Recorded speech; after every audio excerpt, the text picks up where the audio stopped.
მოგესალმებით ქრისტეს მიერი სიყვარულით მოყვასო ნათესავებმა მშვიდობა მოგცეთ ღმერთმა სამშობლოში, ოჯახში, გულში.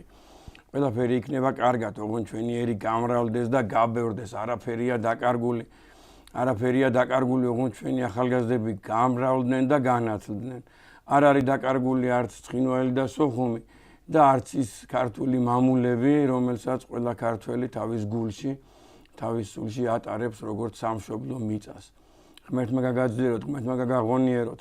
არაფერია დაფარული, არაფერია დაკარგული, მეტადრე ტრადიცია, მეტადრე წესი და ასე შემდეგ და აი ახლა დღეს მე და ჩემი ძმა, მეგობარი, მოყვასი, თანამებრძოლი, თანაავტორი გეახელით მე და ჩემი მეგობარი გეგა ხვედელიძე ისეთი სიახლით, ისეთი აღმოჩენით რაღაც დონეზე მწვენია კიდევაც ამას რომ აღმოჩენა ვუწოდო და მეტადრე ჩვენი აღმოჩენა ვუწოდო, მაგრამ ფაქტი ფაქტად დარჩება, აი მე თქვენ გეტყვით, რომ სახელებს და გვარც არ დავასახელებ, მაგრამ აი 10 ადამიანს, მათ შორის რამდენიმე მოძღვარს, სწავლულებზე მაქვს საუბარი.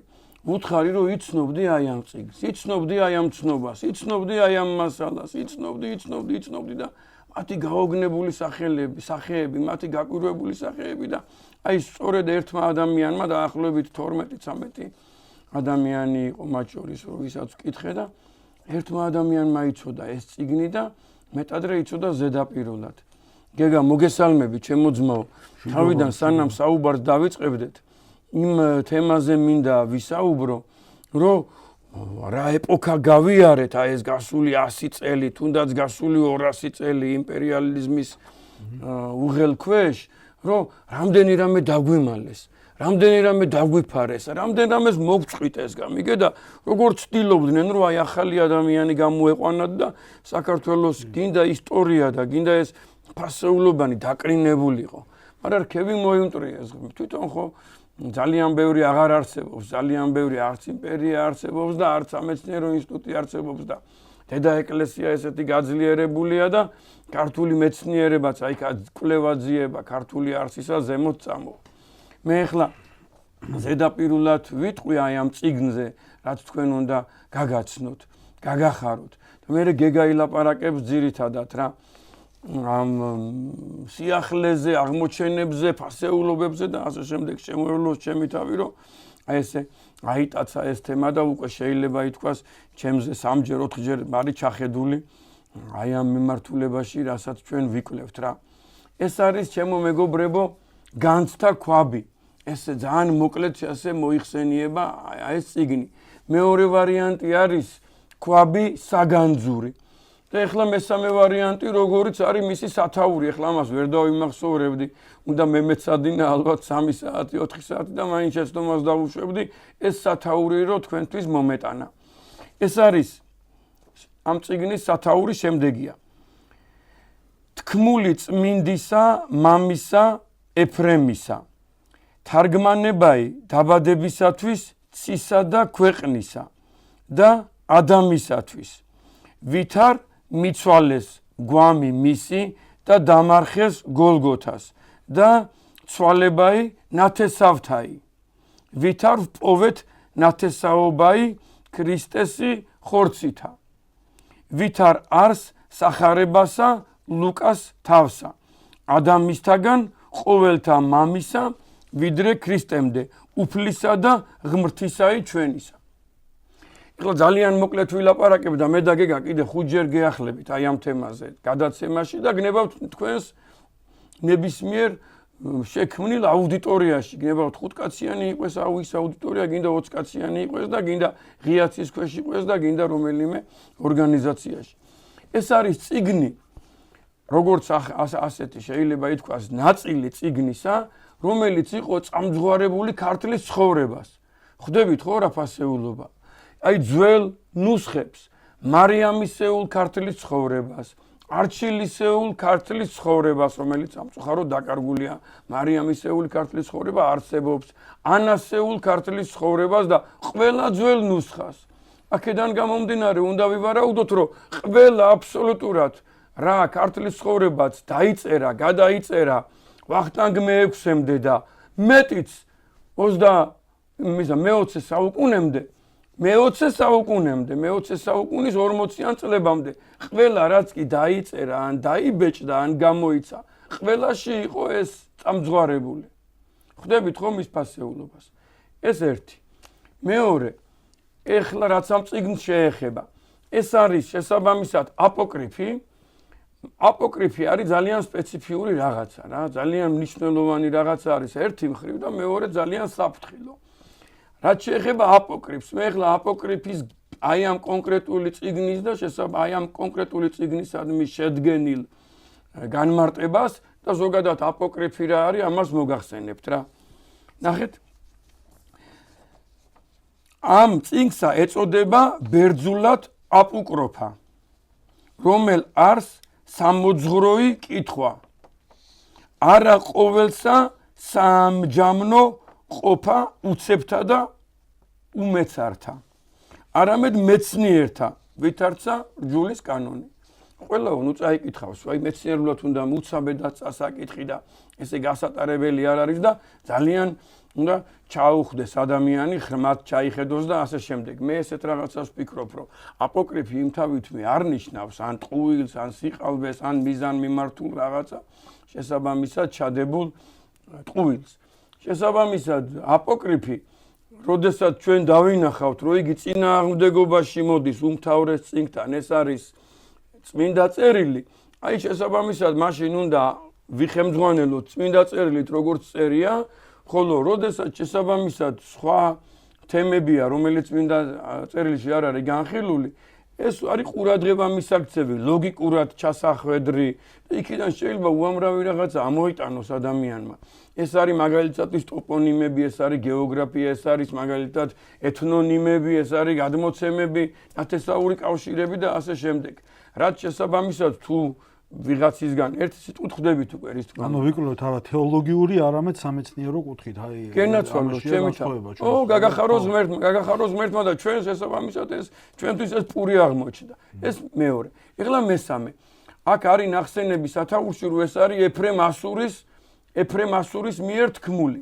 ეხლა მეცნიერება როგორ უყურებს ამ საკითხს რა. ამბობენ რომ ეს არის არა მე-4 საუკუნის, არამედ მე-3 საუკუნის ლიტერატურული ძეგლი. და ასურეთიდან არის წამოსული, ანუ ასურეთში შეიქმნა. ასურეთი ის რეგიონია, სადაც არის ნისიბისი, ედესა და ასე შემდეგ.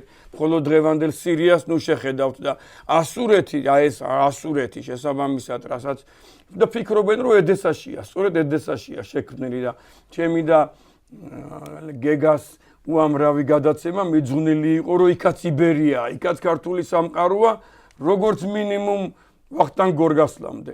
სასწაული ქართული სამყაროა, მრავალწილად ქართული სამყაროა და მე და გეგას დასკვნით, შეხედულებით, ჩვენს მიერ წარმოდგენილი რუკებით, ეს არის ძვირფასო მეგობრებო, ფუძე ერის და ფუძე ენის და ფუძე ქვეყნის სამხრეთ ნაწილი. ანუ იქ მცხოვრები ა ブラ ამი მაგალითად სანამ გავიდოდა ფუძე ენაში ცხოვრობდა. აი ამ რეგიონშია ეს შექმნილი, როგორც მეცნიერები ამბობენ, ალბათ ეფრემ ასურამდეო. ეს ერთი. შესაბამისად, ანუ მე-3 საუკუნის ბოლოსო. ასურულ ენაზეა შექმნილი და ბერძნული ვერსია არ არსებობს ამ წიგნისა და აი ქართული, არაბული, ასურული და რამდენიმე ესეთი აღმოსავლური ენებზე არის ეს წიგნები.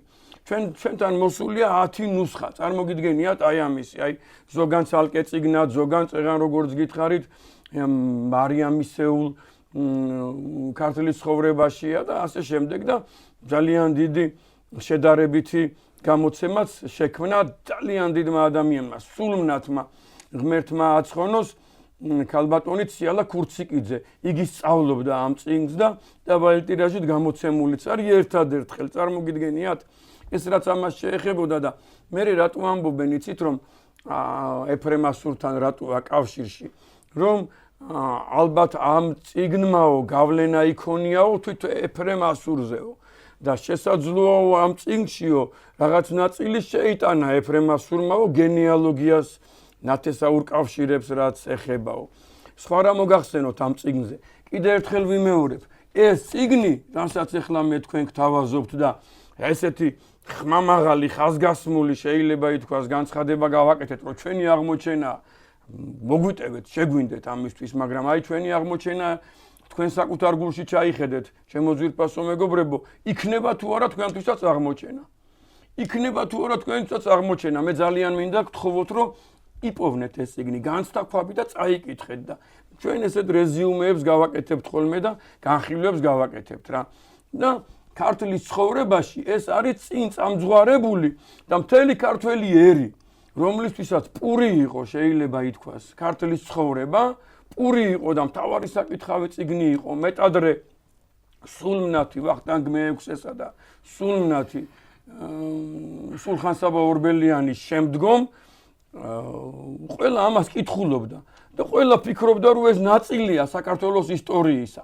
ღმერთმა აცხონოს ძალიან დიდი მეცნიერი კორნელი კეკელიძე, ყველა მიცის, ვინც ჩახედულია მის ბიოგრაფიაში, ტანჯული ადამიანი, რაღაც ძალიან დიდი წინააღმდეგობები მოხდა მის ცხოვრებაში.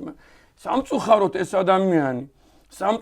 ეს ადამიანი ამ წიგნზე ამბობს, რომ აი ქართლის ცხოვრებაო, რომელიც მოგეხსენებათ მეფეთა ცხოვრებიდან იწყება, ქართველ მეფეთა ცხოვრებიდან და ქართველ მეფეთა წარმომავლობიდან და მათი ქმედებებიდან, საქმიანობიდან, რო არ დაწყებულიყო ეგ საბურტო, რომ ანუ საიდანღაც უსაწყისო რო არ ყოფილიყო, იმიტომ ჩადესო. ხვდებით ხო რის თქმა მინდა?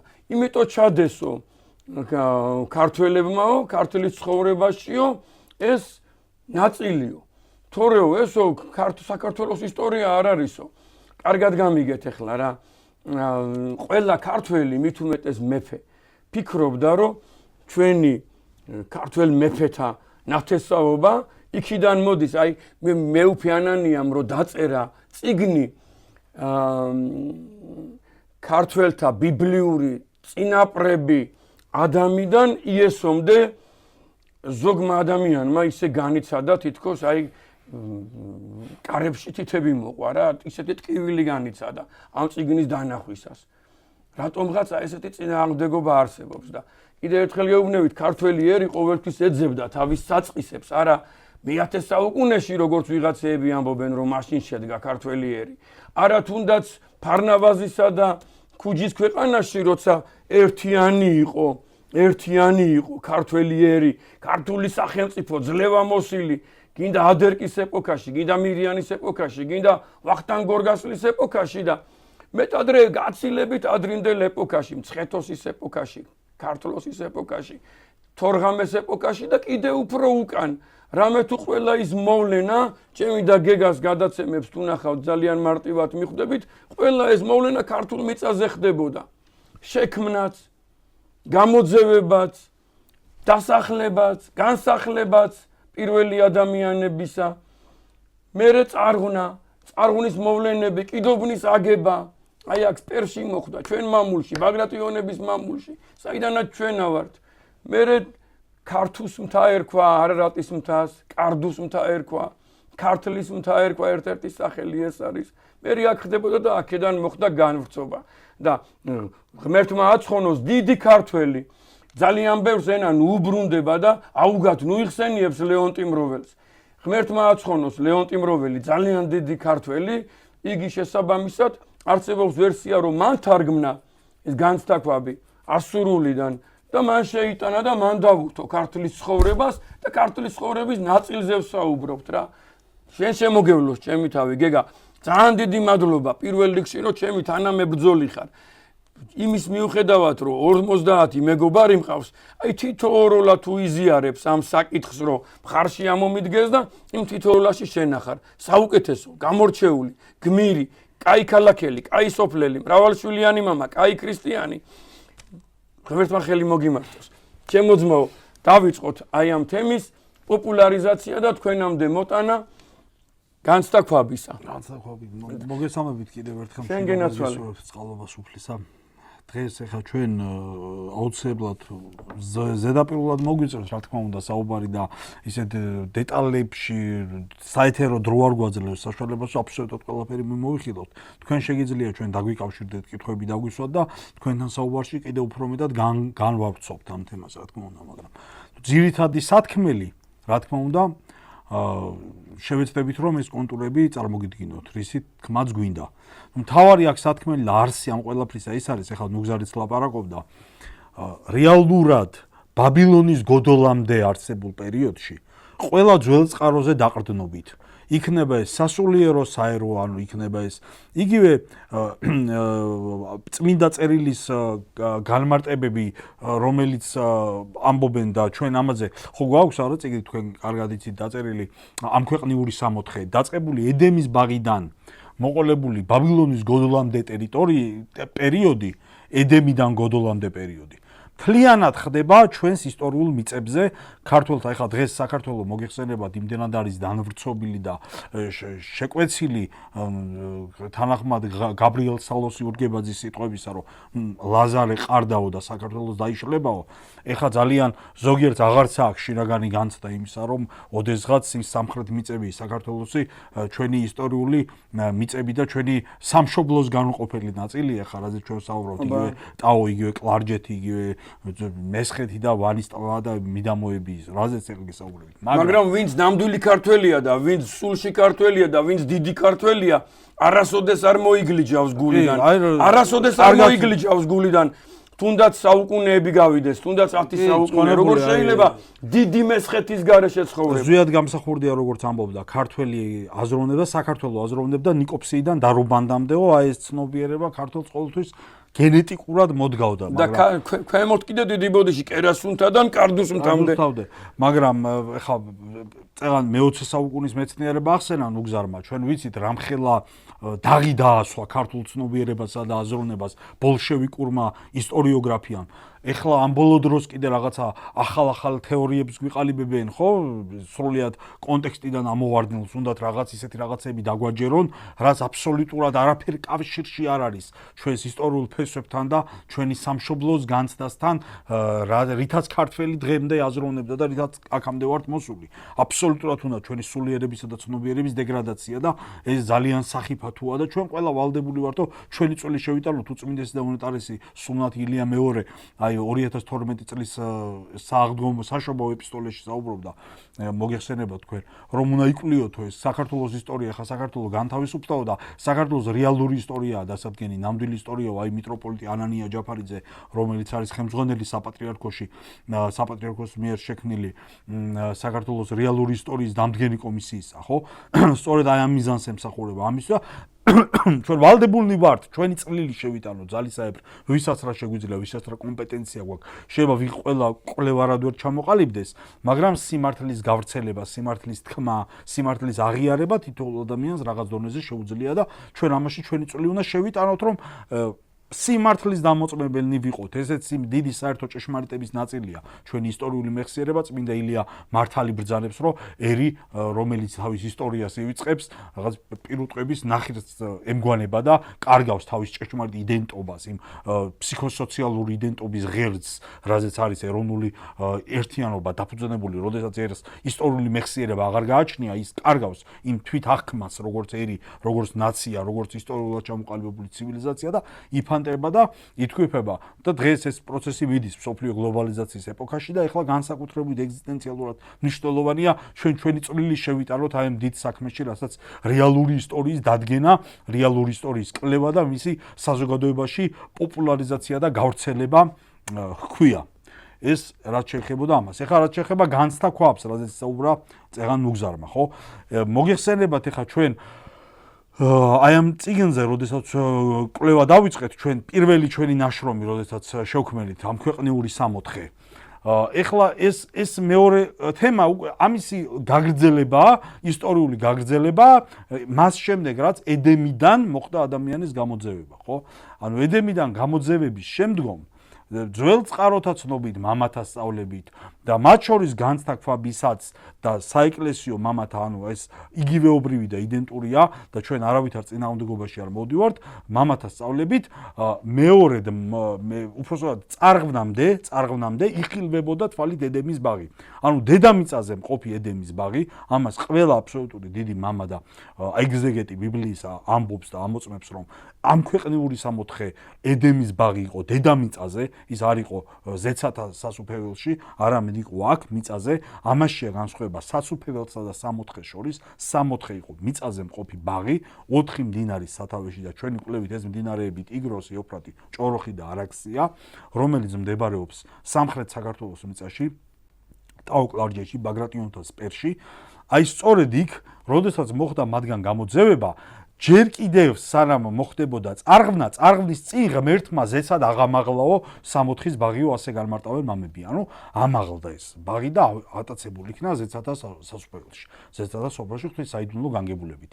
და იმ ადგილას ახლა დარჩა ცარიელად, რა თქმა უნდა, მიწა ტერიტორია რომ მიხვიდეთ ნახავთ. მაგრამ საქმე იმაში მდგომარეობს, რომ როდესაც ეს თვალით იხილდებოდა, მაშინ ადამიანს ჰქონდა ჯერ კიდევ სწრაფვა. შესვლა აკრძალული იყო ცეცხლოვანი מחვილით იქ ქერუბიმი დაუყენა წმინდა წერილიდან ჩვენ ვიცით, რომელიც იცავდა და ადამიანს ეკრძალებოდა სამოთხეში შესვლა, მაგრამ თვალით იხილდებოდა და შორს არ წასულა. კაენი გადაიხვეწა ნოდის ქვეყანაში, თქვენ იცით, როდესაც მოკლა აბელი და დატოვა ის ტერიტორია, მოხდა გადახვეწა კაენისა. ეხლა ჩემს მე ნუგზარი განახებთ უკვე რუკაზე იმ ტერიტორიებს, მე უბრალოდ ეხლა თეორიულად გიყვებით იმ ფაქტებს, რაზეც ვსაუბრობ და რუკაზე ნუგზარი განახებთ. კაენის გადახვეწის შემდეგ ადამისა და ევას შვილი სეითი, რომელსაც შემდეგ ეყოლა ენოში და ენოში იყო ესე იგი ის ადამიანი ვისგანაც დაიწყო ღვთის სახელის მოხსენიება, ღვთის დიდება, ღვთის მახსოვრობა, ანუ მათ ენოსის შვილებს ეწოდებოდათ ღვთის შვილები. იყვნენ ადამიანთა შვილები, ანუ კაცთა შვილები, ესე იყვნენ კაენიტები. ძველი წმინდა მამები, ეხლა ვიღაცები ლაპარაკობენ ხოლმე აპოკრიფული ის რო არის, ენოქის წიგნს ამბობენ. არ დაიჯეროთ არავინ, ენოქის წიგნი არ არსებობს. ენოქი წინასწარმეტყველს არ დაუწერია ეს წიგნი, ეს დაწერეს შემდგომში და მიაწერეს ენოქს წინასწარმეტყველს. იქ დაწერილი მოსაზრებები რეალურად მწვალებლური და ეკლესიის სწავლების საწინააღმდეგოა, რომ რაღაცა ციდან ჩამოსულმა არსებებმა შეერთება მოახდინეს ადამიანთან და მე რაღაცები დაიბადენ გიგანტები, ესეთი ეს სწავლება ეწინააღმდეგება მართლმადიდებელი ეკლესიის სწავლებას. რეალობაში სეითის მოდგმა, ანუ ღვთის შვილები და კაენიტები, ანუ კაცთა შვილები ისტორიის გარკვეულ ეტაპზე იქ წერია ბიბლიაში პირდაპირ რომ მოეწონათ ღვთის შვილებს, ანუ სეითის შვილებს მოეწონათ კაენიტები, ასულები, ქალები, დაამყარეს მათთან ურთიერთობა, დაიწყეს მათი ცოლად მოყვანა და ღვთისგან მოვიდა სასჯელი, რამაც განაპირობა ბუმბერაზების და ნიფელიმემს რო უწოდებენ, ანუ ეს გიგანტების დაბადება და მერე მოხდა ეს მთელი ოკულტური აღზევება, საშინელი მოვლენები დატრიალდა დედამიწაზე, სხვა შორის წმინდა ნიკოლოზ სელფს ძალიან კარგი წერილი აქვს ამასთან დაკავშირებით დაწერილი, აი ამ ბიბლიურ გიგანტებზე შეგიძლიათ ვისაც გაინტერესებთ ეს საკითხები უფრო სიხნისეულად წაიკითხოთ. აი ეს დამახინჯება რომ მოხდა ადამიანისა და ეს გადაგვარება და ეს ერთადერთი ოჯახი რომელმაც შეინარჩუნა ის ლოგოსი, ანუ ედემიდან გამოსულთა ლოგოსი, ეს იყო ცნობიერება, ეს იყო ღვთისშვილთა ცნობიერება, ღვთისშვილთა ლოგოსი. საწყისი ხო, ის იყო ნოეს ოჯახი. და ეს ნოე მერე მიდის დავიკიდობდი თქვენ იცით არარატის იგივე კარდუს მთაზე. მანამდე სანამ ეს აღრება მოხდებოდა, აი იმ ღვთისშვილთა საცხოვრისი, ანუ სეითის მოდგმის საცხოვრისი. აი იგივე ამ განცდაქვაბიდან, რაზეც ახლა ნუგზარმა ისაუბრა, მაგ ტექსტზე დაყრდნობითა და სხვა მამათა სწავლებებისა და განმარტებლების საერთო ანალიზით, ესე იგი ეს იყო მთიან ტერიტორიაზე, იყო ამაღლებულ ადგილას მცხოვრობნი იყვნენ ეს ღვთისშვილები, ცხოვრობდნენ მთებში, ცხოვრობდნენ ედემის ბაღთან ახლოს, თვალით ხედავდნენ ედემის ბაღს, მაგრამ მასში ვერ შედიოდნენ, განადიდებდნენ უფალს და ლოცულობდნენ ეს ღვთისშვილები. აი ეს ტერიტორია მათი, აი სწორედ იქ სადაც იყო ედემის ბაღი, ეს არის მესხეთის მთიანეთი, გეოგრაფიულად მაღალი ადგილი, იქვე არის ის განცდა ქვაბი, რომელსაც ნუგზარი განახებთ მე შემდეგ რუკაზე, გამოქვაბული და სხვადასხვა შორის ჩვენ მივაკულიეთ კიდევაც კონკრეტულ ადგილს, კონკრეტულ მდებარეობას, ნამდვილად ის იქ რომ არის ეს კლდოვანი რელიეფი და ის გამოქვაბული დღემდე შემორჩენილი გარკვეულწილად და აი ამ ტერიტორიაზე ამ გეოგრაფიულ არეალში ცხოვრობდნენ აი ეს ღვთისშვილები, რომლებიც შემდეგ კაენიტებს აღერიენ და კაცთა შვილებს ანუ და მოხდა წარღვნა. აი ეს ღვთისშვილთა საცხოვრისი, ანუ ეს ბაგრატიონთა სპერი, ეს მესხეთი, ეს იგივე კლარჯეთი, სხვა შორის მიტროპოლიტ ანანია ჯაფარიძე ვახსენეთ წეგან და მიტროპოლიტ ანანიას აქვს ძალიან კარგი წერილი, სადაც ასაბუთებს, რომ კლარჯეთის ძველი სახელწოდება ისტორიულად ქალდეა იყო ისტორიული სახელწოდება ამ ტერიტორიისა, იგი იგივე ხალიბეთია და ქალდეა და ქართეაო მეუფიანანია წერს, არის იგივეობრივი ტერმინები, ერთი და იგივეაო. ჩვენი პატრიარქის ბრძანებდა 2012 წლის ეპისტოლეში, რომ ქართი, ქალდი და ქართველი ეს სინონიმებიაო. ანუ ეს იყო დაფუძნებული ფუძეზე მყოფი ტოპონიმები, ანუ იქ ზოგს ერქვა, ზოგი მოიხსენებდა კარდუდ, ზოგი ეწოდებდა გორდის, ზოგი უწოდებდა ქალდეას, ზოგი შემდგომ ეწოდა ქართლი და საქართველო, ხო? ამ ყოველივე საერთო ფუძე ჩვენი დასკვნითა და ჩვენი ანალიზით. ეს სწორედ მომდინარეობს აი იმ ღვთისშვილობიდან, იმ ღვთისშვილთა საცხოვრისიდან, რამე თუ ძველი აზროვნებით, აი ძველ აღთქმაში მაგალითად წერია, რომ როდესაც ღმერთმაო შექმნა ცადა ქვეყანა, მიწა იყო უსახო და უდაბურიო, სული ღვთისა იზვროდა წყლებს ზემოთ და ძველ ებრაულ ენაში ეს იზვროდა, ეს ქარის, ესე იგი, აღქმა, ქარის გააზრება იგივეობრივი იყო აზროვნებაში სულისა. და სული და ქარი ძველ აზროვნებაში და მათ შორის ქართულ აზროვნებაში, ამაზე სულხან საბორბელიანის წერს. ეს იყო ერთიანი გააზრება, ანუ სულისა და ქარის, აი მაგალითად, როდესაც იმაშება, რა ქვია, ემბას საკურთხებს მღვდელი, სამჯერ თქვენ იცით, რომ ნათლობის წინ სულს შეუბერავს. ანუ ეს სულის გაიგივება ქართან, ეს ძველი აზროვნების წესია და ეს ქრისტიანულად მიღებული აზროვნების ფორმულა, ეს ჩვენი მოფიქრებული რაღაც ახალის არ არის. ნოუ-ჰაუა, როგორც იტყვიან, მაგრამ ჩვენი აღმოჩენა და მიგდება სწორედ იმაში მდგომარეობს, რომ მრავალი ადამიანი ცდილობს სიტყვა ქართველი სხვადასხვა ფორმებით განმარტოს. ქარფუძე სხვადასხვა რაღაცებს უნდათ რომ მიაკუთვნონ და სხვა შორის ძალიან საშიშადაც, იმიტომ რომ თქვენ იცით ქართიზაციის თეორია, რაღაც ქარტომი იყო, რომელმაც სხვა ტომები გადაყლაპა და აი ესეთი თეორიები ქონდათ ბოლშევიკებს, ხო? ცდარი და ცრუ თეორიები, რომელთაც ისინი ქართველ ერს მცირე იმპერიას ადარებდნენ. ეს ყველაფერი უნდა ამოვიირეცხოთ ჩვენი აზროვნებიდან და ჩვენი ცნობიერებიდან და ჩვენ ვფიქრობთ, რომ აი ეს ქარფუძე, იყო ის სწორედ ის ღვთისშვილთა საცხოვრისი, ის პირველი ქალდეა, რომელზეც ახლა ჩვენ ვსაუბრობთ, სადაც მდებარეობდა განცდა ქვაბი, პირველი ქართა, პირველი კარდუ, პირველი ქართუ, შემდგომ იოსებ ფლავიუსიც წერს, რომ ნოე მიდის ქვეყანაში, სადაც არარატია და ამ ქვეყანას ქვია გორდი იგივე კარდუა, როგორც მოგახსენეთ, კარდუ იგივე ქართუა და მისი ფუძეც ქარ არის. ანუ ეს იყო ქართა ქვეყანა, ფუძე ქვეყანა, ანუ ის ღვთისშვილთა საცხოვრისი, რომელიც გოდოლამდე, ბაბილონის გოდოლის აღრევამდე, იყო აბსოლუტურად ერთპირი და ერთენაზე მეტყველი. და შემდეგ, როდესაც აი სწორედ ჩვენ რაცაც ფუძენა და ფუძე ქვეყანა ვუწოდეთ და როდესაც ხდება გოდოლის აღრევა, ბაბილონური აღრევა ენათა, აი მაშინ უკვე დედამიწაზე ჩნდება სხვადასხვა ერები და სხვადასხვა ქვეყნები. ეს წერია ბიბლიაში. მაგრამ მანამდე ერთი ერია დედამიწაზე, ერთი ენა და შესაბამისად ერთი ცნობიერება არსებობს, ერთი აზროვნება არსებობს, ხო? ანუ ენა განმაპირობებელია ცნობიერებისა და ფუძე ენა რომ ქართულია, ამაზე უკვე რაღაც გარკვეული სხვა შორის არაქართველი მეცნიერების უკვე ალაპარაკდნენ, რომ აი წარღუნამდელი ენის ქართული ენის წარღუნამდელი ფესვები და ამ შემდეგ. აი ამ ფუძე ერისა და ფუძე ქვეყნის ეს პირველი საცხოვრისი, ეს ღვთისშვილთა საცხოვრისი ფუძე ქვეყანა, ქარ ქვეყანა. ხო, ზოგს ქალდეის მიმართ აქვს კომპლექსი, მე ეს დაფიქსირებული მაქვს. სიტყვა ქალდეის ეშინიათ, იმიტომ რომ ქალდე ასოცირდება ერაყულ ქვეყანასთან, ერაყში მდებარე ქვეყანასთან, იმ წარმართულ ქვეყანასთან, რაღაც ბაბილონურ ქვეყანასთან, მაგრამ იგივე მე მოვიხსენიებ წეგან ჩვენი უწმინდესი და უნეტარეს ილია მეორე, რომელიც ამბობდა, რომ ქალდეა, იგივე ქალდი, ქართი და ქართველი ეს სინონიმებია, მეუფიანანიას ის წიგნიც შეგახსენეთ წეგან, სადაც ის წერს, რომ ქალდია იგივე ქართეა და აბსოლუტურად ეს ყველაფერი იგივეობრივი ტერმინოლოგია, რომლის ფუძე, ძირი და საწყისი არის ქარ. ანუ ონტოლოგიური არსი, ქარ არსი. აი ამ ყოველივეს ხსნის, ამ ყველაფრის გასაღები არის ქარ ფუძეში. ქარ ფუძე ყველაფერს თავის ნათელს ფენს, იმიტომ რომ ქარში მდგომარეობს ის ღვთისშვილობა, რაზეც ჩვენ ვსაუბრობთ და ეს ღვთისშვილთა საცხოვრისი არის სწორედ ის პირველი ქალდია და ის პირველი ქართა ქვეყანა, ანუ ის სპერი, ის ვაშლოვანი, ის მესხეთი, ის ზემო შუამდინარეთის ის მიწები, ედემის ბაღის მიმდებარედ, სადაც ღვთისშვილები ცხოვრობდნენ წარღვნამდე. და როდესაც მათ კაინიტებთან აღრევა დაიწყეს, აი შემდეგ მოხდა წარღვნა და ახალი ცხოვრება დაიწყო კარდუს მთიდან.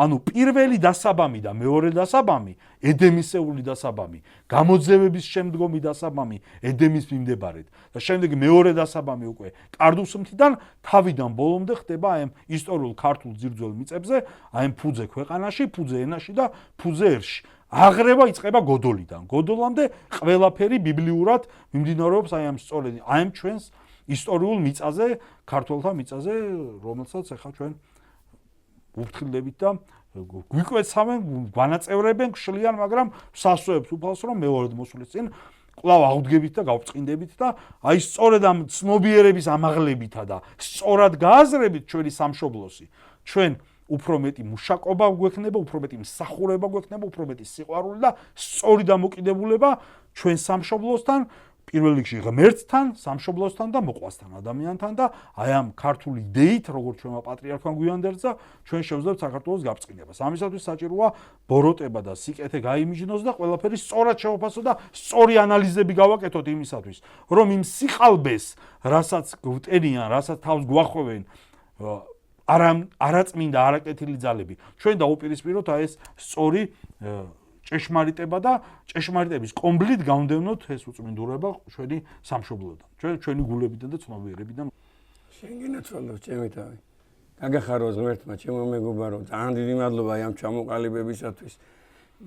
ყველაფერი მომეწონა, გარდა ერთისა, რომ შენ რო ჭეშმარიტების კომბალი ახსენე, მე ჭეშმარიტების სახრეს ვიტყოდი რა. სახრე ან წკეპლას რა, კარგად გამიგე რომ კომბალმა შეიძლება გამოსწორებელი შედეგი მოგცეს და წკეპლა ესე გამოსწორებადია და აზრზე მოყვანადია. ეს ერთი. მეორე, აი გეგამ თქვა, შემოგევლოს ჩემი თავი გულში, სიტყვაში, გადმოცემაში, ჩემო ძმაო, გეგამ თქვა ეხლა რომ გვიპატარავებენ, ამცრობენ ამ ჩვენ მამულს, ასე შემდეგ და შეგნებასაც ამცრობენ. აი კავშირის ღვთაებრიობა მამულთან, აი თითეული ჩვენთაგანის კავშირის ღვთაებრიობა, რო აი რა კავშირი გვაქვს მამულთან. მაგის წინააღმდეგარი. აი ამის წინააღმდეგ მიდიოდა, კარგად გამიგეთ, ეხლა მე და გეგა რაღაც ისეთი დიდი მეცნიერები არიან, ვინც აღმოაჩენს რაღაცას, აი ნულიდან მაგალითად, რომ პენიცილინი გამოიგონა ვიღაცამ, ან ბორბალი გამოიგონა ვიღაცამ, ან ამომგდები ძალა, ან რადიო გამოიგონა, ხვდები ხო და ჩვენ აი ღმერთმა ძალიან დიდი მადლობა ღმერთს, რომ რამე კი არ აღმოვაჩინეთ, დაფარულ წიგნებთან მივედით. დაფარულ წიგნებთან, ჩემო გეგა, აი წარმოიდგინეთ, ჩემო ძმაო, ეხლა მე თქვენ წარმოგიდგენთ, მომიტევეთ რა ეხლა რომ ზოგმა ჩახედულმა ადამიანმა შეიძლება თქვას მაგრამ თქვენც თუ მოინდომებთ იგივეს გააკეთებთ, ანუ ჩვენ რაღაც ექსკლუზივი ვიყავით, ჩვენ გვინდა რომ ჩვენ აღვძრათ თქვენში სურვილი იმისა, რომ ეს ყველაფერი ეძიოთ და იკულიოთ. აქ მთავარი ამაშია საქმე, რომ ჩვენ ქართველმა ხალხმა არავის შეურაცხყოფას არ ვაყენებთ, მაგრამ უნდა ვისწავლოთ ის, რომ აი ყველაფერი რასაც ჩვენ გვიყრიან, ტელევიზიებიდან, მასმედიიდან, სოციალური ქსელები, ესე ყველაფრის მიღება ეხლა ბოლოს უცხო პლანეტელებზე დაიწყეს კაცო საუბარი. რომ ესე იგი რაღაცა ტრამპს თუ ვიღაცას უთქვია იქ ამერიკაში, რომ აი როგორ მოვიდნენ უცხო ცივილიზაციები და ეს რა ქვია ის რო არის, რა ქვია. ახალი ღვთისმობა. ხო, NASA თურმე იმაშება, რა ქვია, უცხო პლანეტელების. რადგან NASA მალე გაამჟღავნებს და ეხლა ეს ხალხი ატაცებული უცხო პლანეტ. ეს არის ღვთისმობა სერაფიმე როუზე წაიკითხეთ, კაცო.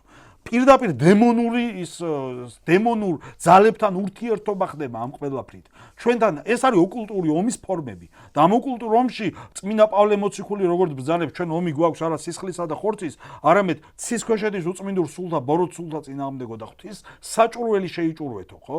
და თუ რაღაცა სულიერი ძალები არ გამოვნახეთ და ესე ყველაფერი მივიღეთ, მალე რო გამოჩნდება ის წასაწყმედელი ზე, როგორც უწოდებენ, ანტიქრისტე, ძალიან ბევრ ადამიანს დაიმონებს და თავის გავლენაში მოაქცევს. აი სწორედ ასე, აი ამ პროპაგანდით, ამ აგიტაციით და ამ სიცრუის ტირაჟირებით ადამიანები ადვილად მიიღებენ და ეს მიმღებლობა ქრისტეს მიერი გონება გვჭირდება და სწორი, მართალი გონება, ისტორიაც ქრისტე პავლე ხო ამბობს, აი რასაც აიქმოდე, გინა ჭამდე, გინა სვამდე, ყველაფერს სადიდებლად ღვთის აიქმოდე. ისტორიას იკვლევ, ღვთის სადიდებლად უნდა იკვლიო.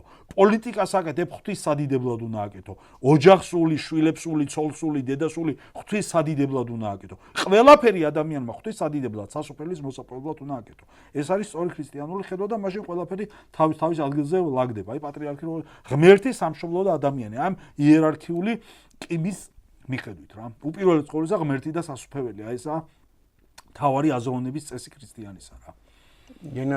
გენაცველი გაგახაროთ ღმერთმა. აი წეგან თქვი საოცრად მნიშვნელოვანი რამე, რომ კავშირის ღვთაებრიობა მამულთან, რომ აი ის რო ჩვენ აი რაც გვაკავშირებს ამ ენასთან, ამ მამულთან, ამ სარწმუნოებასთან, აი ამ ტრადიციებთან, ეს არის ღვთაებრივი. ეს არის ღვთაებრივი და აი ამის დაპატარავება, აი ამის შემცირება იყო მაგალითისათვის ძალიან ბევრი წიგნის დამალვა. იგივე ქრისტიანობის ართმევას რო ცდილობდნენ, რა თუნდაც აი 60-იან წლებში, ეგეც ერთ-ერთი ამის საწინააღმდეგო მიმართული იყო და კარგად გამიგეთ, აი ამ წიგნის, აი როგორ შემიყვარდა ეს წიგნი, რომ მე რამდენად აკთხოვთ. თქვენ თვითონ აღმოაჩინეთ, განცდა ქვაბი, აი ამ წიგნის დამალვაც ერთ-ერთი ბრძოლა იყო, კარგად გამიგეთ, ერთ-ერთი ბრძოლა იყო იმის წინააღმდეგ, რომ ქართველს კიდევ უფრო შემცირებოდა აღქმა, შემცირებოდა ცნობები და ასე შემდეგ. სულმნათმა, წმინდანმა, ექვთიმე ღვთისკაცმა გამოსცა 1904 წელს მარიამისეული ქართლის ცხოვრება. დაბალი ტირაჟით და იქ არის ეს მოცემული და მას მერე შეიძლება ითქვას ქართლის ცხოვრებები რო გამოვიდა მე მესმის სიმონ ყაუხჩიშვილის მან ვერ გამოსცა. მაღალი ალბათობით აი 90% ვფიქრობ რომ ვერ ჩადო, ან ვერ გაბედა, ან ვერ შეებედა, ან შეებედა და კატეგორიული უარი უთხრეს რომ ეს არ გამოურიცხო მაგ ბოლო ვერსიას. ხო, რა. აი რომ მოინდომა, მაგრამ უარი უთხრეს. იცხა, რამდენი ადამი კიდე ერთხელ გეუბნებით, ეს იყო საზიზღარის სკოლა, კარგად გამიგეთ. საზიზღარის სკოლა იყო, ქეროპე პატკანოვმა შექმნა ეს სკოლა.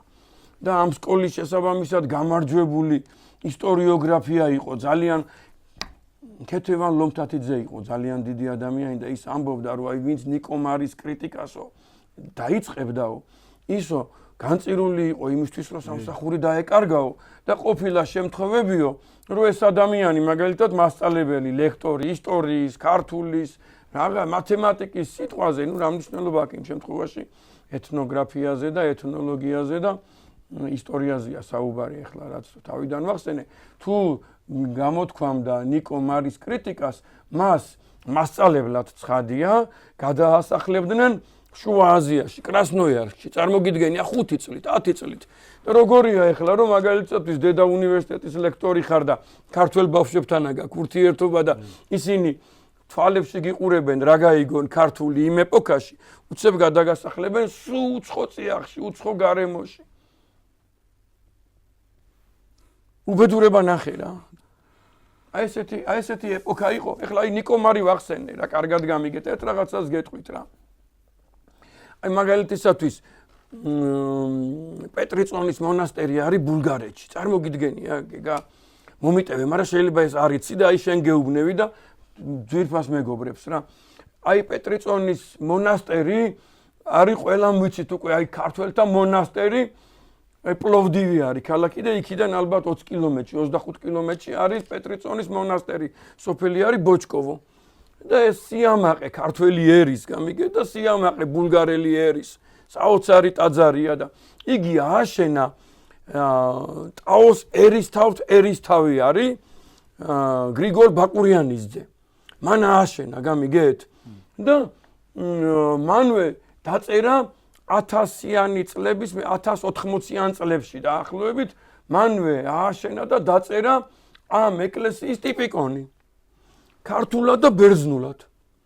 ნუ ახლა წერია რა აი ამ ტექსტში რომ უპირატესობა ბერძნულ ტექსტს აქვს, მაგრამ ამ ეკლესიაში მარტო ერთი ბერძენი მოღვაწეობდა ხოლმე, რომელსაც აი კანცელარიის სფერო ევალებოდა ბიზანტიის წიაღშია, მოგეხსენება იმ დროს ბულგარეთი, ბასილი ბულგარდ მუსრელმა ბასილი მეორემ მოგეხსენებათ რაც მოახდინა, მაშინ ტაოკლარჯეთიც მიიტაცა და ბულგარეთიც მიიტაცა, ასე შემდეგ და დანარჩენი ქართველები არიან და ქართულადაც და ბერძნულადაც და ბერძნული ტექსტი რო ნახეს გვიანდელი, დაახლოებით მე-13-მე-14 საუკუნეშა, იქ ხილულად ჩანს, კარგად გამიგეთ, სიყალბენი, რომ არმენად არის გამოყვანილი გრიგოლ ბაკურიანის ძე. ეს ქართველი კაცი, ძალიან დიდი კაცი, ბიზანტიის სამეფო კარზე შეიძლება ითქვას, რომ ბიზანტიის დასავლეთის მთავარსარდალი სევასტოსი. მისი ძმაც მე-6-მე-6 კაცი იყო და ეს იმპერატორის მეორე კაცი იყო, როგორც სამხედრო პირველი პირი იყო და გამოყვანილია როგორც არმენი. ნიკომარი ამას ბოლომდე და იქ რო წერია, რომ ეს ადამიანის არისო ქართველიო ტექსტში წერია ქართველი. რითი ამართლებს იცით, რომ რადგან მართლმადიდებელი იყო, იმის გამო ქართველს უწოდებდნენო, თორე ეთნიკურათო არმენი იყო, ხო გამიგეთ? როგორი ბრძოლებია, როგორი ადამიანის წართმევა უნდათ საქართველოს ისტორიისათვის წარმოგიდგენია და მე ძალიან გთხოვთ რა აკაკიშანიძის დიდი ბოდიში სხვა თემაზე გადავედი, მაგრამ ეს რო არ მეთქვა და მე აკაკიშანიძის რეცენზია და განხილვა წაიკითხეთ, აი ნიკომარისა შეხედულება ამ წიგნზე. მე წაიკითხეთ ძალიან გთხოვთ თვითონ ეს ქართული ვერსია იმ ტიპიკონისა, ბერძნული ვერსია ტიპიკონისა და როგორ ეს ვიცე-პრეზიდენტი, გრანდიოზული ადამიანი, დიდი ეროვნული კაცი აკაკიშანიძე, როგორ პირდაპირ ვიტყვი, აი ენის მოჩლექით, აი შესაბამისად, აი მოკრძალებით, სამწუხაროდ ცდება, სამწუხაროდ აი რაღაცა გაუგებრობა მოყვა, ესეთ რაღაცებს ამბობს, რომ არაწყეინოს უკვე გარდაცვლილ ნიკომარს ან მის სკოლას გამიგე და როგორ უდგება კრიტიკულად, იცით? ხვდებით, რის თქმა მინდა, რომ ესეთი ბრძოლები იყო იმ ეპოქაში და კიდევ ერთხელ გეუბნებით, ყველანაირად იყო ეს დამცრობის მიმართულებები და ეხლა ხო თავისუფლებაა ხალხო. ეხლა ხო თავისუფლებაა, ძალიან გთხოვთ, გავერთიანდეთ, შევერთდეთ, აი ესეთი კვლევები დავიწყოთ. ქართველ ერს ეს როგორც პური ისე ჭირდება, როგორც ჰაერი, როგორც წყალი ისე ჭირდება და ძალიან ბევრი ადამიანი ამითი თავიდან იბადება. ენთუზიაზმი ეძლევა და ასე შემდეგ. დიდი ბოდიში სიტყვა გამიგრძელდა, მაგრამ აი რომ მიმეხვედრებინა, ქართიზაცია ახსენა, ქართიზაცია და ვინც ახლა ახალი მსმენელია რაღაც 2-3 თვე ინფრასტრუქტურული პრობლემების გამო ჩვენ არ ჩაგვიწერია გადაცემა, ქართიზაციაზე ძალიან მოკლედ გეტყვით, პეტერბურგის წიაღში, კავკასიოლოგიის კათედრაზე, უნივერსიტეტში, პეტერბურგის უნივერსიტეტში შეიქმნა ყალბი თეორია, ქართიზაციის თეორია, რომელიც შემდეგ რამეს ითვალისწინებს, რომ მე-11 საუკუნეში არაბობისაგან დასუსტებულმა ქართლმა და მცხეთის ეკლესიამ თითქოს და 4 მიმართულებით გაშალა ფრონტი და გააქართველა და მართლმადიდებლური მცხეთის ეკლესიის იურისდიქციაში შემოიყვანა თავისზე 10-ჯერ დიდი ქვეყანა, 10-ჯერ დიდი ერი. მაგალითისათვის დასავლეთ საქართველო თურმე სხვა კულტურაში იყო, სხვა ეკლესიაში იყო და მიიტაცა, სამხრეთ აღმოსავლეთ საქართველო, ტაო-კლარჯეთი თითქოს მაღალი, ძალიან მაღალი პროცენტი სხვა ეროვნებები იყვნენ და სხვა ეკლესიის წიაღი იყო და თავის სამყაროში შემოიყვანა, თითქოს ჩრდილო აღმოსავლეთ საქართველო სხვა ტომები იყვნენ, ვაინახური კერძოდ და გააქართველა და მთლად უბედურება წარმოიდგინეთ და ნაღმი, აი აქ ჩადებული ნაღმი, რომ თითქოს და ბოდბეში, წნორში, ლაგოდეხში და ასე შემდეგ, ანუ სამხრეთ აღმოსავლეთ მიმართულება, თითქოს და ალბანური კულტურა, ალბანური ენა, ალბანური ეკლესია იყო და გააქართველა. აი ეს მოიფიქრეს ქეროფ პატკანოვმა და ნიკომარმა. ჩემი უდიდესი თხოვნაა, რომ ეს გვანგრევს ჩვენ ხშლის გვანაწევრებს და აი ამას შევუტიოთ. ძალიან შევუტიოთ. დიდი ბოდიში ეს რო არ მეთქვა არ შემეძლო. ეს რო არ მეთქვა არ შემეძლო. იმიტომ რომ მოდით ახლა რაღაც ახალი კურსივით დავიწყოთ, ახალი ეტაპივით დავიწყოთ ჩვენი გადაცემების გეგა და ეს უნდა მეთქვა იმის გამო, რომ ჩვენი ერი მე-10 საუკუნეში კი არ შედგა, ჩვენი ერი შედგა როგორც მიტროპოლიტიანანი ამბობს, საბოლოოდ ჩამოყალიბდა 24-23 საუკუნის წინ, თორემ მანამდე აი ფესვები, აი წყაროები, აი განცდაქვაბში, აი ამ წიგნში წერია შესაბამისად ცხოვრება, განვრცობა ადამიანებისა ჩვენ მამულში, ჩვენ მიწაზე და ასე შემდეგ.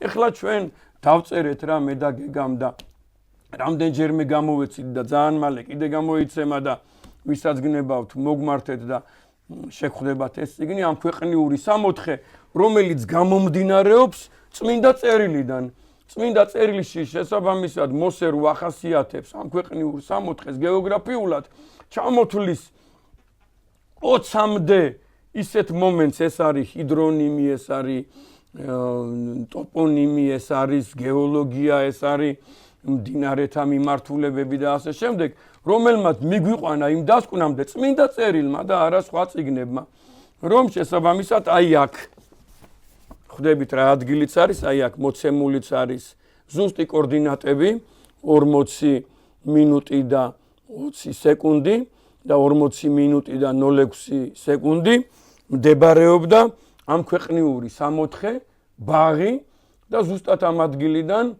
იწყებოდა და დღესაც იწყება ის 4 მდინარის მკვებავი რომელიც შესაბამისად მერე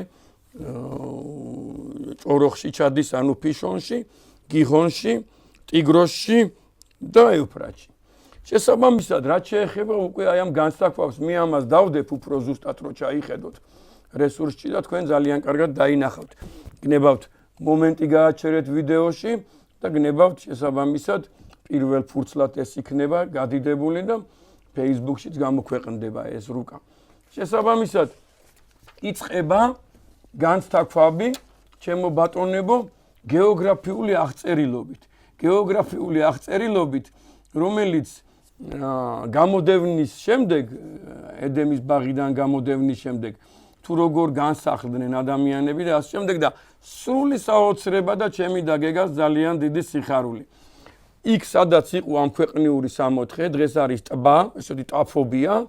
წარმოიდგინეთ მის ჩრდილოეთით არის მესხეთის მთა და ესეთი მთიანეთია, მაღალი მთიანეთი 3 კილომეტრიანი მთებია და აი ამ მესხეთის მთის დასავლეთ კალთაზე არის საოცრად დიდი მთელ თურქეთში მეორე ადგილზეა თავისი სიდიდით გამოქვაბული, ასე ქვია ელმალი მაგარისი, ანუ ელმარის გამოქვაბული. ეს არის 4 კილომეტრიანი გრანდიოზული გამოქვაბული და ზუსტად აი ამ ქვეყნიური სამოთხის დასავლეთით მდებარეობს იგი და აქ იყო წარმოიდგინეთ განსთაქვაბი აი ამ გამოქვაბულში, სადაც ადამიდან ნოეს მამამდე, ლამექამდე შესაბამისად იყო განსასვენებელი აი ამ ეთნარქებისა. და წარმოიდგინეთ რომ ყველა გეოგრაფიული მახასიათებელი დაემთხვა ზუსტად აი ამ განსთაქვაბში მოცემულ ცნობებს. სეითის ხალხი, სეითის შთამომავლები, ანუ ღვთისმშვილნი დასახლდნენ ქალაქ სპერის აღმა არის სოფელი ვაშლოვანი და ვაშლოვანის ციხე, ძალიან დიდი სოფელია, ესეთი გავრცობილი სოფელია. აი ზუსტად აქ უნდა ყოფილიყო შესაბამისად ის ველი, რომელ ველზეც ძალიან ბევრია საუბარი ამ წიგნში და აქ იყო ის ტყეები, რითიც ნოემ 100 წლის განმავლობაში აშენა მოგეხსენებათ კიდობანი. 100 წელი აშენებდა კიდობანს. შესაბამისად აი აქ ცხოვრობდა სეითის მოდგმა და მერე აი აქ კაინის მოდგმა ცხოვრობდა. აი ამ ორ მოდგმას შორის არის მართლაც საკმაოდ მაღალი მთა, როგორც გითხარით, ერთის მხრივ მწვერვალი, მესხეთის მთები და მეორეს მხრივ ძალიან მაღალი გურჯი დაგი. არა, გიაურ დაგი. ანუ ქართველთა, ისინი ჩვენ გიაურებს გვეძახიან, ქართველთა მთები. და განსთაქვაბში მოცემულია ესეთი მომენტი, რომ აკრძალული აქვს ამ მთის იქით გადასვლა. ამ მთის იქით გადასვლა ღვთისმშვილებს და კაცთა შვილებთან ურთიერთობა, ერთმანეთს აფრთხილებენ, ერთმანეთს ეუბნევიან, ეს არ ჩაიდინოთ, ეს არ ჩაიდინოთ, დიდი ცოდვა იქნება და 6 თაობა ითმინეს. 6 თაობა ითმინეს, ჩემო მეგობრებო და მერე მე-7 თაობაში უკვე აი მათუსალას მამის ეპოქაში შესაბამისად გადმოვიდნენ საცხო ურთიერთობა დაამყარეს და მოხდა საოცარი აღრევები, ისე დეტალურად არის გადმოცემული. ძალიან საინტერესოდ არის გადმოცემული ბიბლია არის ძალიან მნიშვნელოვანი წიგნი, წმინდა წერილი, პირველი წიგნია ჩვენთვის მეტადვე ქრისტიანებისათვის, მაგრამ ძალიან მოკლედ არის იქ აღწერილი და მხოლოდ უმთავრესი რამ წერია. ესეთი დეტალები, როგორიც აქ არის მოცემული და არანაირად არ ეწინააღმდეგება ბიბლიას, ალბათ უნდა მივიღოთ. როცა ჩვენ დავინახავთ, რომ იგი ეწინააღმდეგება ბიბლიას, წმინდა წერილს რაღაცა საღვთისმეტყველო საკითხში მეტადვე კატეგორიულად უნდა გადავხაზოთ ისა და როგორც წეგან წავიკითხე, მეცნიერული თვალსაზრისით უნდა შევხედოთ. ეხლა გამომდინარე იქიდან, რომ აი უკვე დრო აღარ აყოფნის და გეგაც განავრცობს კიდე რამდენიმე დეტალი ეჭვი არ მეპარება გაახსენდებოდა, იმას გეტყვით, რომ ამ წიგნში მოცემულია მაგალითისათვის როგორ მოხდა შენახვა, ასე ვთქვათ, შემურვა, როგორც წიგნშია მოცემული, ბიბლიური ჩვენი ეთნარქებისა, ადამიდან ლამექამდე, მერე როგორ მოხდა მისი გადმოსვენება კიდობანში, საუბარია ადამის ნეშტზე, მერე კიდობნიდან როგორ მოხდა სემისა და მელქისედეკის მიერ გადმოსვენება გოლგოთაზე. ძალიან მნიშვნელოვანი მომენტებია. იქ არის ესეთი რამე ნახსენები, რომ მსწრაფ მოხდა გადასვენება კარდუდან, სადაც წარღვნის მერე ცხოვრობდნენ ადამიანები, გოლგოთაზე. სადაც ჯვარცმა უნდა მომხდარიყო. სადაც ჯვარცმა უნდა მომხდარიყო და ყველა ადამიანი რო გაოცებული და გაყვირვებულია, ვინ არის მელქისედეკი, ეს დაუსაბამო ადამიანი, უნათესავო ადამიანი, ეს შემდეგ პირველი მღვდელი და რომელიც შეხვდა აბრაამს და აბრაამმა როგორი პატივისცა, როგორი ყველაფრის საუკეთესო 10% გადასცა და შემდეგ. პირდაპირ არის მოცემული, რომ ეს ადამიანი არის აბრაამის პაპის ძმა. ანუ სემის შვილიშვილი.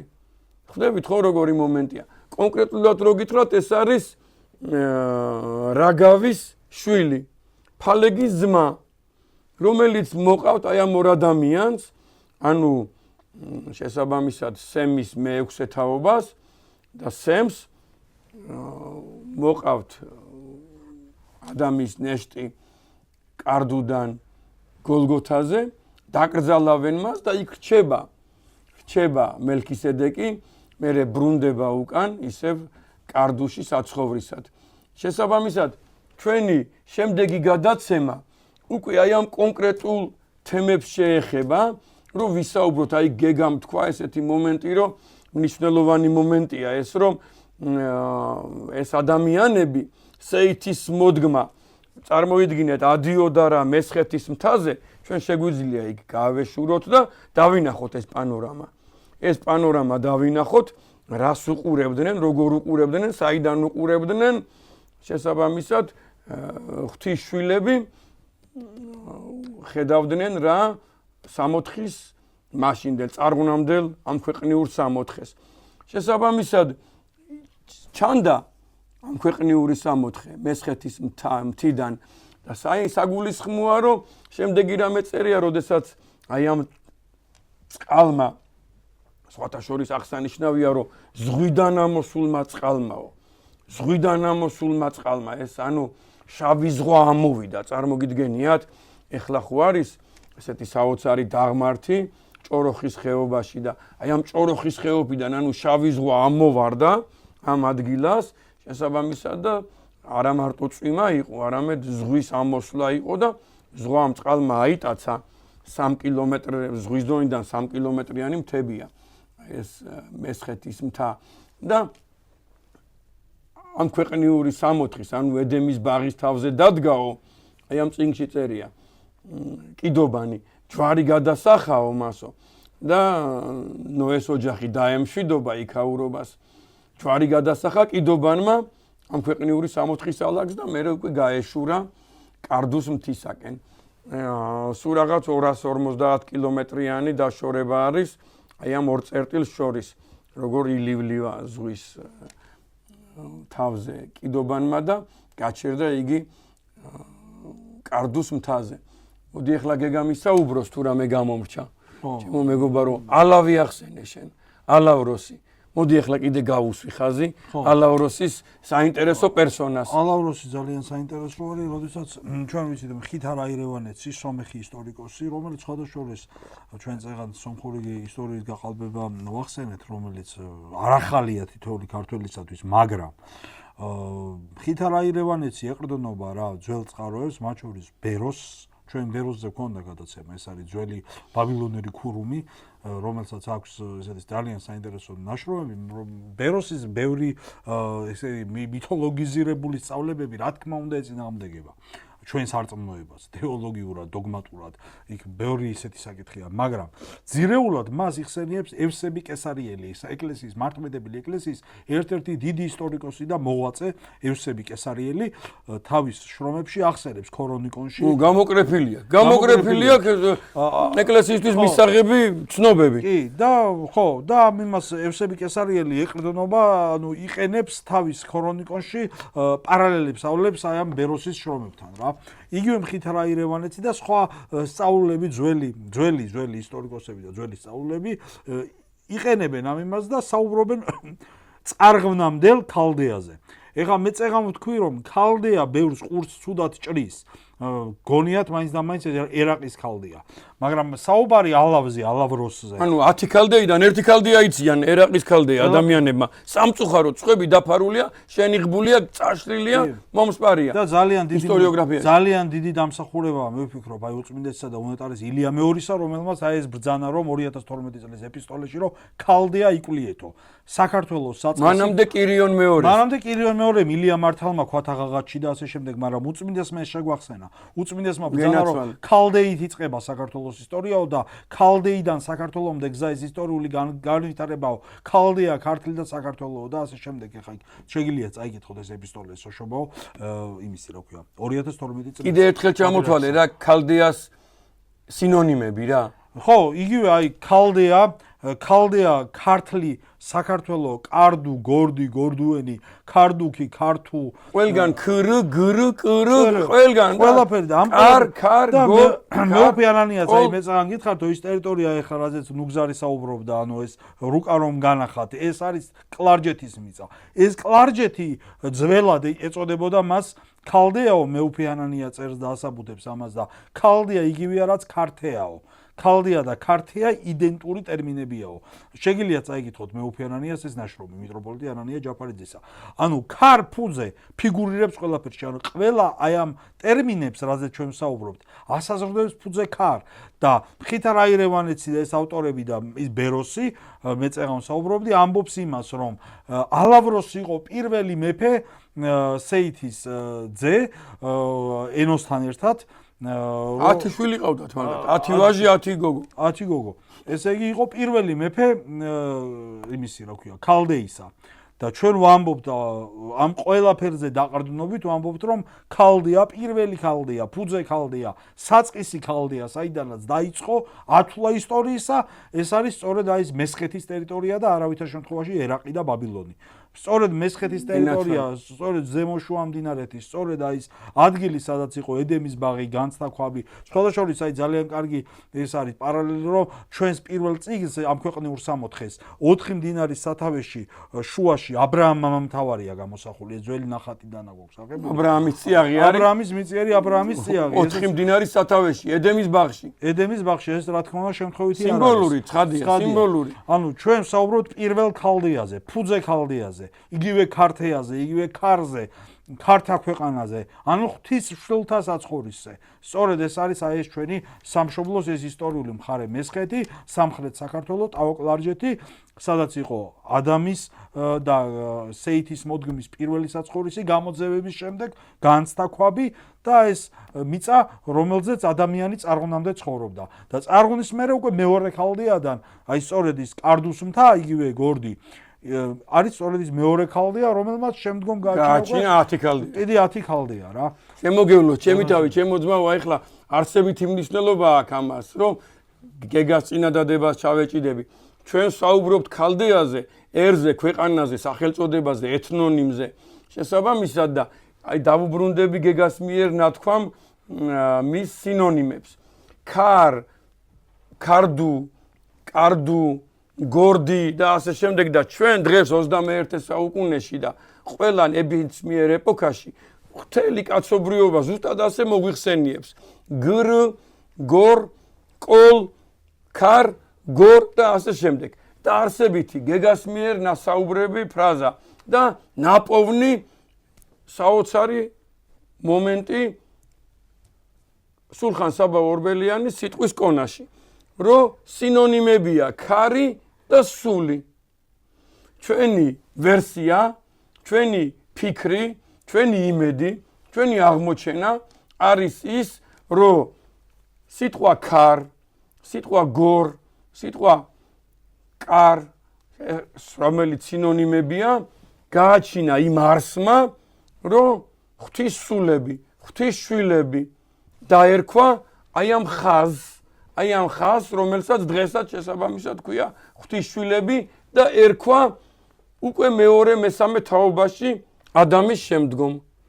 ესენი არიან ღვთის შვილები, ღვთის სულები და საოცარი ფრაზა განცდა ქვაბში, საოცარი ფრაზა გადმოდის რა კიდობნიდან ნოე აფუძნებს დაბას, რომელსაც დაარქვა სახელად სულთა მათ რვათა. ეს რვა ძალიან მალე წარღვიდან ერთ წელიწადში 9-ად გადაიქცა, გაჩნდა რა სემი მოგეხსენებათ. 8 უკვე შეიძლება ითქვას 9-ად გადაიქცა, მერე 59, მერე 159 და მერე 150,000-ად. ხო, 9-ია. და დარჩა სახელი სულთა, რომლის სინონიმი გნებავთ ქართულ ენაში და გნებავთ ფუძე ენაში აშკარად იქნებოდა ქართა. ქართუ, ქალდი, ხალდი, კარდუ და ასე შემდეგ. ანუ ჩვენი სახელის, წეგან საუბრობდა ჩვენს ეთნონიმზე, გეგა, ჩვენი სახელის ეტიმოლოგია, პირველი არსი უნდა იყოს არა რაღაცა სხვადასხვა სიტყვები, სხვადასხვა არსები, არამედ ვივარაუდოთ, რომ სული, რომელიც არის სინონიმი სიტყვისა ქარი. და ალბათ ამას გულისხმობდა გენიოსი და ღმერთთან მოსაუბრე გალაქტიონ ტაბიძე, როცა თქვა ქარი ქრის, ქარი ქრის, ქარი ქრის. სულთა ქვეყანა, ანუ ქართა ქვეყანა, ანუ სულთა ქვეყანა. იგივე ეს უნდა იყოს ჩვენი ქართული, იგივე საქართველოს. ეს უნდა ღვთისშვილთა ქვეყანა. ესაც ხო ჩვენა ვართ ღვთისშვილები. აი ძალიან სიმბოლურია ჩემთვის პირადად აი იგივე მამა გაბრიელი აღმსარებელისა და სალოსის წინასწარმეტყველება, რომ ბოლო ჟამსო გადასარჩენის სულები ჩამოვლენო ასე ამ ბრძალებდა მამა გაბრიელი, ისევ საქართველოში, ანუ ის იქნება გადარჩენის ბოლო ჟამის კიდობაინო, ამას მამა გაბრიელი ბრძანებდა. ანუ დასაწყისი და დასასრული, საიდანაც დაიწყო ყველაფერი და სადაც ბოლოა, ანუ სადაც კვლავ ბრუნდება ადამიანი, ვინც ეძებს სასუფეველს. დასაბამიდან სასუფეველამდე როგორც ხედავთ ჩვენს ფონზე წარწერას. ამიტომ აი ეს არის ჩვენი გზა და ეს არის ჩვენი მიზანი, ონტოლოგიური დანიშნულება ჩვენი მყოფობისა ღვთის სამეფოში მარადიული დამკვიდრება და ამისათვის გვჭირდება ძიება ჭეშმარიტებისა და ეძიეთ უპირველესად სასუფეველი და სიმართლე მისი და ესე ყოველი შეგეძინოთ. ყველაფერი ბიბლიურად, ყველაფერი მართლმადიდებლურად, ყველაფერი ქრისტიანულად, სიყალბის, სიცრუის და ბოროტების გარეშე. აი ესე უნდა დაუპირისპირდეთ და სიმართლე უნდა ვიქადაგოთ და ვადიდოთ. როგორც გილოცავთ იმას, ჩემო ძვირფასო მეგობრებო, რომ 76 საუკუნეა აქ ვცხოვრობთ ეს ხალხი, ღვთისშვილები. 76 საუკუნეა სადაც წარსულვართ და ვართ ღვთისშვილები, ვართ ღვთისსულები, ქართველი, კარდუელები. ღმერთმა დაგლოცოთ, ღმერთმა გაგაძლიეროს, ჩვენ შემოგევლოს ჩემი თავი ძმაო. დიდი მადლობა ძმობისათვის. სასუფევლის დამკვიდრებას მარადისობაში ერთად ყველანი გაგაძანდებოდი. გაიხარეთ.